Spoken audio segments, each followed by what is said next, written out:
로마서 1장부터 4장까지는 믿음으로 의로워진다는 말씀을 주셨습니다. 로마서 5장부터 8장까지는 의롭게 된 자들의 삶에 대해서 말씀을 주시고 있습니다. 믿음으로 의롭게 된 자는 어떠한 삶을 살아가게 됩니까? 첫 번째로 하나님과 화평의 관계를 누립니다. 1절에 보면 그러므로 우리가 믿음으로 의롭다 하심을 받았으니 우리 주 예수 그리스도로 말미암아 하나님과 화평을 누리자라고 하였습니다. 믿음으로 의롭게 된 자는 하나님과 화평의 관계가 됩니다. 1절에서 보면 누리자라는 이런 시제가 있는데 1인칭 복수 현재 시제로 쓰여졌습니다. 지속적인 의미를 말하는 것입니다. 과거에 믿음을 가졌을 때 그때만 하나님과 화평의 관계를 가지는 것이 아닙니다. 믿음을 가진 순간부터 계속적으로 지속적으로 하나님과 화평의 관계가 된다라는 것입니다. 우리 사람과의 관계에서 지속적으로 화평의 관계를 가지는 것은 쉬운 일이 아닙니다. 이웃들과 화평의 관계로 지내다가도 어떠한 사건으로 계기로 해서 화평의 관계가 깨지는 경우가 많이 있습니다. 하나님과의 관계에서는 그렇지 않습니다. 한번 하나님과의 관계가 믿음으로 화평의 관계가 되면 지속적인 화평의 관계가 되는 것입니다. 언제까지 됩니까? 영원토록 하나님과 화평의 관계가 되는 것입니다. 사랑하는 성도 여러분, 지금 하나님과의 관계가 어떠한 관계입니까? 믿음으로 의로워지셨습니까? 하나님과 화평의 관계를 누리는 귀한 축복이 있으시기를 바랍니다. 2절에 보면 또한 그로 말미암아 우리가 믿음으로 서 있는 이 은혜의 들어감을 얻었으며 하나님의 영광을 바라고 즐거워하느니라 라고 했습니다.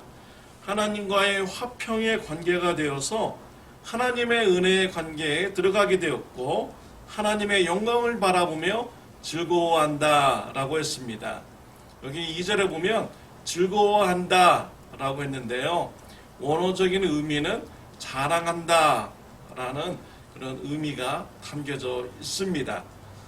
믿음으로 하나님과 화평의 관계를 가진 자는 하나님 나라의 그런 영광을 바라보면서 마음속에 즐거움을 누리게 되고 또 자랑하고자 하는 이런 마음이 생기게 되는 것입니다. 하나님 나라를 생각해 보십시오. 또 하나님과의 화평의 관계로 우리가 누리는 축복을 생각해 보시기 바랍니다. 하나님은 우리에게 때를 따라서 일용할 양식을 주시는 축복을 주셨습니다.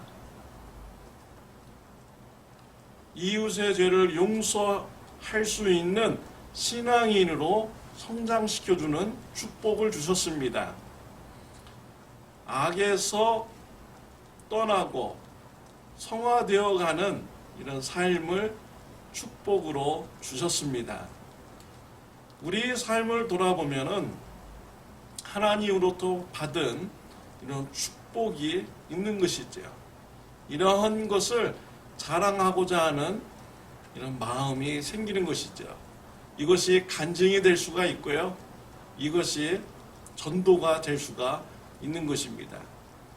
하나님을 믿지 않는 가족들, 하나님을 믿지 않는 이웃들이 예수님을 믿음으로 하나님 나라에 들어가고 하나님의 이런 축복을 누리고자 하는 이런 마음이 생기게 되는 것이지요.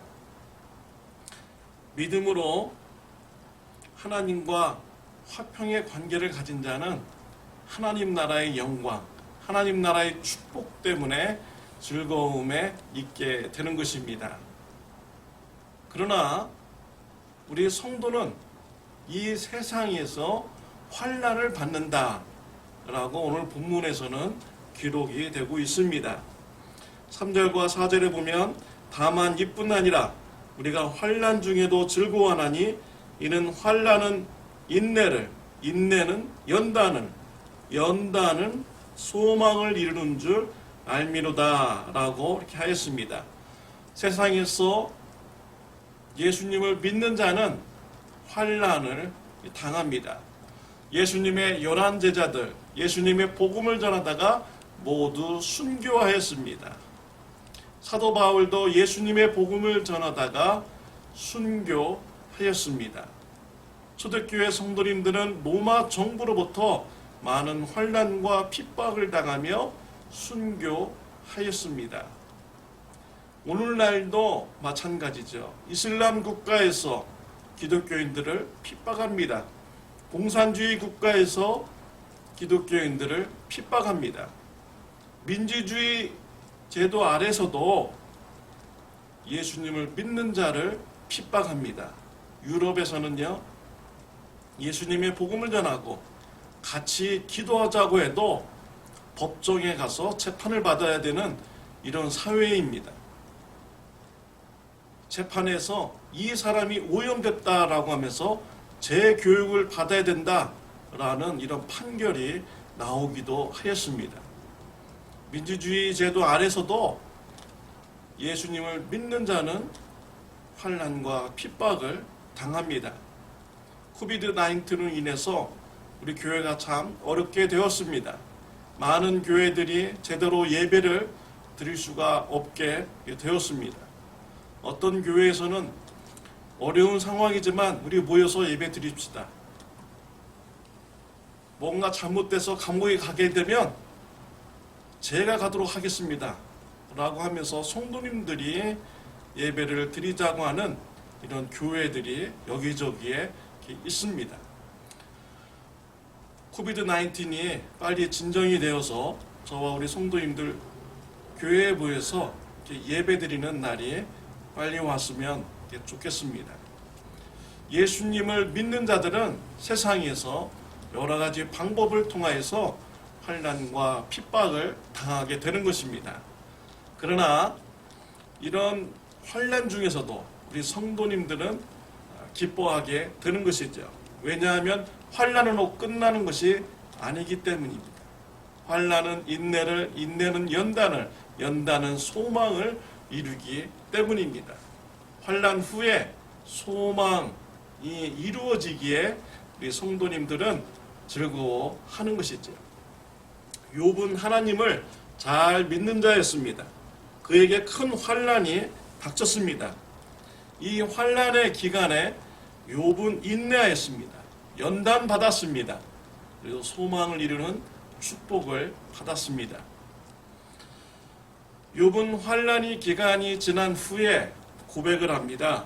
욥기서 42장 5절에 내가 주께 대하여 귀로 듣기만 하였사오나 이제는 눈으로 주를 배움나이다 라고 하였습니다. 욥은 환난을 당하기 전에 귀로 듣는 신앙이었어요.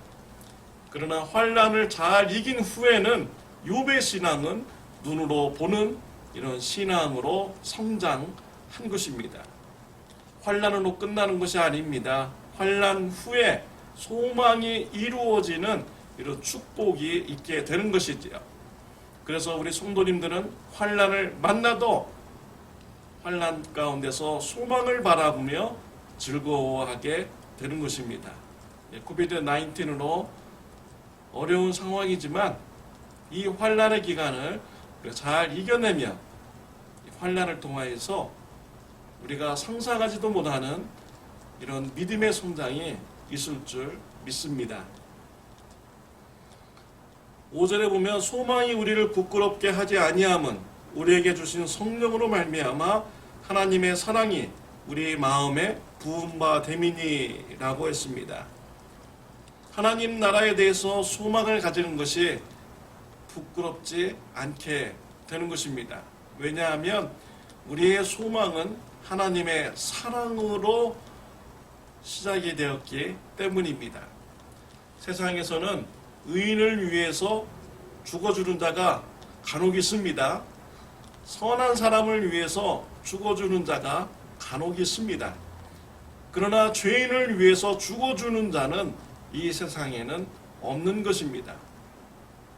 하나님이 우리가 죄인 되었을 때 먼저 우리를 사랑하여 주셨습니다.